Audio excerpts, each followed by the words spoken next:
يا أحبة، السلام عليكم. اليوم أريد أحكي وياكم من القلب للقلب عن الدنيا وعن الآخرة وعن الموت وعن رحمة الله. الدنيا قصيرة جدا، وكل يوم يروح وما يرجع. كل لحظة تمضي تعتبر امتحان من الله. كل دمعة تنزل من خشية الله. كل دعاء تدعي، وكل ركعة تصليها، وكل صدقة تسويها، كلها ميزان إليك يوم القيامة. وقفوا وياي شوي، فكروا إيش قد ضاع من عمرنا بدون طاعة، إيش قد ضحكنا ولعبنا وغفلنا عن رب العالمين، إيش قد دمعت عيوننا محجوبة عن خشية الله.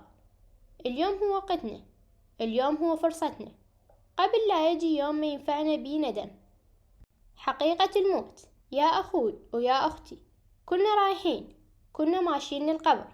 القبر أول بيت بعد الدنيا، مظلم وصامت، والعبد يبقى وحده مع آماله. تخيل لحظة تفتح عيونك بالقبر، تشوف الظلمة حواليك، تسمع صوت قلبك خايف. كل شي تحبه بالدنيا ما يفيدك، بس اللي عملته لله، اللي دمعت بيه عيونك من خشية الله، اللي صليت ركعاتك بيها، اللي دعيت بيه بالليل، كل هاي الأشياء تصير نور ينور لك طريقك بين الظلمة.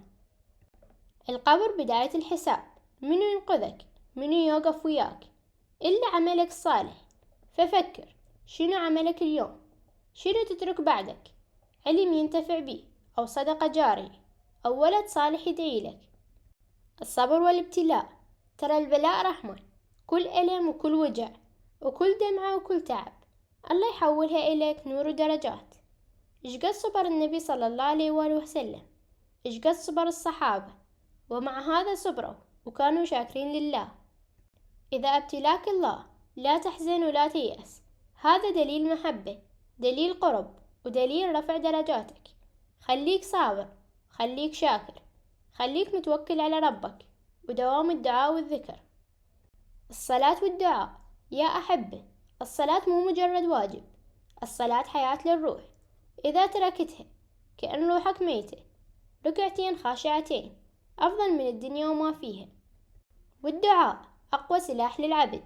إذا ضاقت بيك الدنيا، وإذا ضاعت أملك، إذا شفت مصيبة، خليك تدعي: يا رب اغفر لي، ثبتني، احمني يوم القيامة. والله قريب يسمعك، يسمع نداءك، يسمع دمعتك، ويسمع قلبك. التحذير من الدنيا، لا تخلون الدنيا تغركم. كل يوم يروح، كل لحظة تضيع، وكل لحظة تمضي من عمرك ما ترجع. المال يروح والصحة تضعف، بس العمل الصالح يبقى.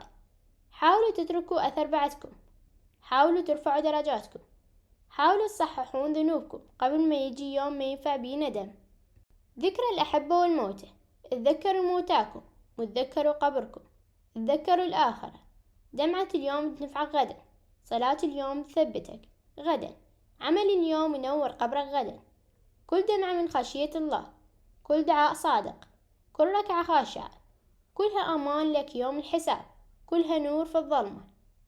ترى الدنيا ما بيها مثل السراب، اليوم فرح وبكرة هم، اليوم صحة وبكرة مرض، اليوم مال وبكرة ماكو شي، بس عملك الصالح يبقى نور لك يوم القيامة.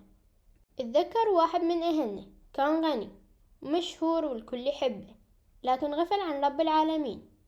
جاء يوم مرض شديد، وصار كل شي ملكه ما يفيده، ولا أحد ينفع إلا عمله الصالح اللي سواه بالغفلة.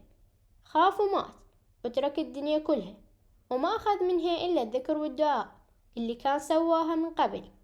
شوف إيش قد الدنيا فانية، شوف إيش قد العمل الصالح مهم، شوف إيش قد الوقت يمضي وما يرجع. اللهم اجعلنا من عبادك الصالحين، واجعل قبورنا روضة من رياض الجنة، اجعلنا من أهل اليمين، اجمعنا مع أحبائنا، واجعل آخر كلامنا شهادة أن لا إله إلا الله وأن محمد رسول الله. اللهم ثبت قلوبنا على دينك، واغفر لآبائنا وأمهاتنا، وارزقنا الفردوس الأعلى بلا حساب ولا عذاب. يا أخوي يا أختي، خافوا الله اليوم قبل يوم القيامة. ابكوا من خشية الله اليوم قبل أن يبكي القلب في القبر. صدقوا وصلوا وادعوا، ترى اليوم هو حياتكم، اليوم هو فرصتكم، اليوم هو أمانكم من نار جهنم. أحبتي، اتذكروا كنا ضيوف بهالدنيا، وضيف ما يطول. العمر قصير والأيام تركض بين يدينا مثل الماي، وما يبقى غير العمل الصالح. الحقوا نفسكم قبل فوات الأوان، قبل ما يجي يوم تتحسرون بيه وما يفيد الندم. اللهم يا رحيم، لا تخلينا لحظة بلا رحمتك، ولا تتركنا طرفة عين. اللهم ثبتنا على دينك، واغفر لنا ذنوبنا، وارزقنا الفردوس الأعلى. اللهم اجمعنا مع نبينا محمد صلى الله عليه وآله وسلم، مع أحبتنا اللي سبقونا بالإيمان. والذكر دوم، يوم ينادي المنادى قفول الحساب. يا رب اجعلنا من أهل اليمين، واجعل كتابنا بيميننا، واجعل آخر كلامنا لا إله إلا الله محمد رسول الله.